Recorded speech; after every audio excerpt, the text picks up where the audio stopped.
Meghan, number one question for you. Julie from Illinois said, now that Biden is the presumptive nominee, will you be voting for him in the next election?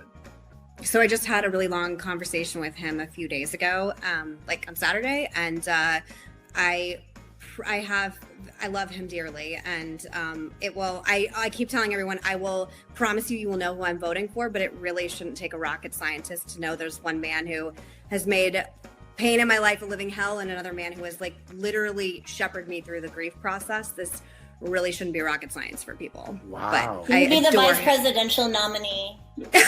I don't know who it is. I have no idea. He said he was going to pick a woman. He should pick you. Probably more like Kamala or someone like that. I have no idea, but I'm not friends with Kamala. I'm assuming then that your mom would be voting for him too. Would you think this would be the first Democrat that your family's voted for?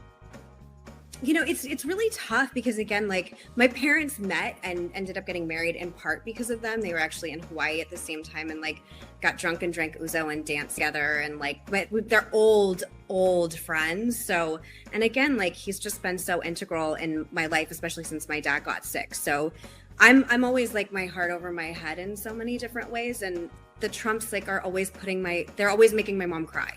And I just think politics is personal to it. And I think character is really important in this moment. And someone who's going to tamp down, and I was actually talking to Eric about this, someone who can tamp down fear and anger instead of making it worse. Before we let you go, Congressman, Meghan wanted to ask you a question. What is it, Meghan? Oh, yeah. I just wanted to know, you said in the last debate against Biden that you thought he was too old. And I was just wondering if you still think that.